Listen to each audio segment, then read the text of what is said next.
मराठी MIMचे नेते इम्तियाज जलील सध्या फोनवरनं आपल्या सोबत आहेत। इम्तियाज जी ही परिस्थिती आपण बघतोय नागपूरमधली, आपली प्रतिक्रिया?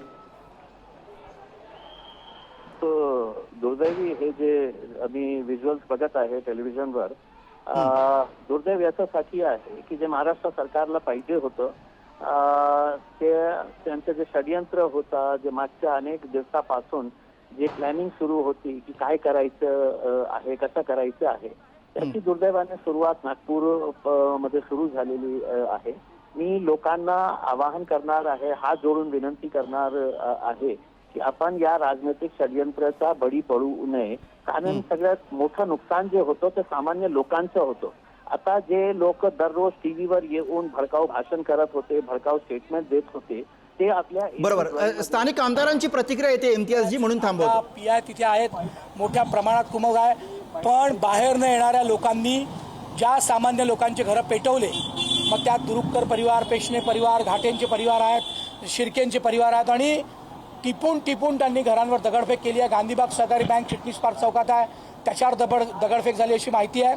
आणि सकाळचं जे काही आंदोलन होतं त्या आंदोलनानंतर पोलिसांनी सगळी मध्यस्थी भूमिका निभावली होती, पण बाहेरच्या वस्त्यांमध्ये येऊन महाल परिसरात असेल, बडकस चौक परिसर असेल, याला त्रास देणे, तिथल्या सामान्य नागरिकांना त्रास देणे, अशी विदारक स्थिती तिथे आहे सध्या। आता स्थिती कंट्रोलमध्ये आली असं CP साहेबांचं म्हणणं आहे। मी आता DCPशी बोलतोय, पण अजूनही मोठ्या प्रमाणात दगडफेक सुरू आहे। दोन्हीही बाजूंचे लोक आता रस्त्यावर आहेत।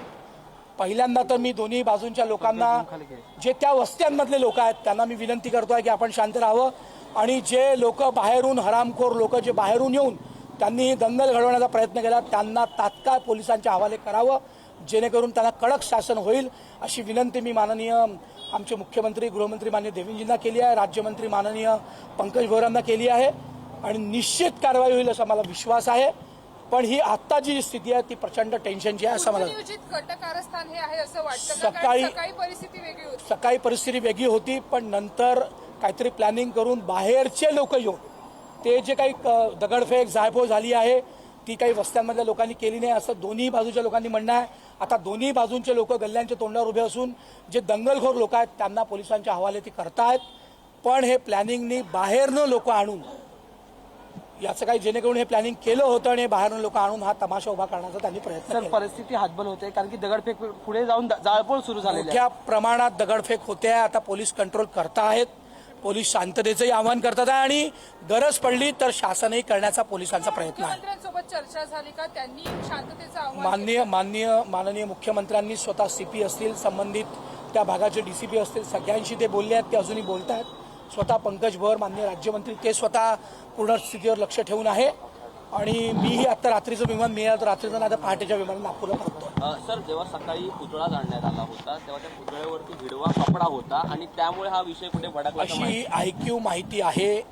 त्याचे व्हिडिओ पण पोलिसांनी मागितले होते, ते अजून कोणाला मिळाले आहे का नाही, मी कुठल्याही IQ माहितीवर आपल्याला काही स्टेटमेंट देणे योग्य होणार नाही, त्यामुळे मी स्वतः आता रात्रि के उद्या सकाळी नागपुर पोहोचतो। सर, हिंदी में जानना चाहेंगे, नागपुर की परिस्थिति जो है वो विकट होते जा रही है। नागपुर की परिस्थिति, सुबह एक आंदोलन हुआ था, उसके बाद वो पुलिस प्रशासन ने उसमें मध्यस्थी करके उसमें शांतता ये की थी, लेकिन रात में बाहर से आए हुए लोगों ने महल परिसर, छत्रपति शिवाजी महाराज पुतला परिसर, राम मंदिर गली, पुराना इस्लाम कॉलेज, चित्रा टॉकीज, गौड़ीपुरा, बुद्धूखा मीनारा, भालदारपुरा, ये बस्तियों में आकर बहुत बड़े प्रमाण में आगजनी का काम किया है, पत्थरबाजी की है, बहुत सारी व्हीकल उन्होंने तोड़फोड़ दी है, जला दी है, अग्निशामक दल के जवानों को तक उन्होंने छोड़ा नहीं है, और इस कारण जो सामान्य नागरिक है जिनका इस विषय से कोई संबंध नहीं, उनको बहुत बड़े प्रमाण में तकलीफ हुई है।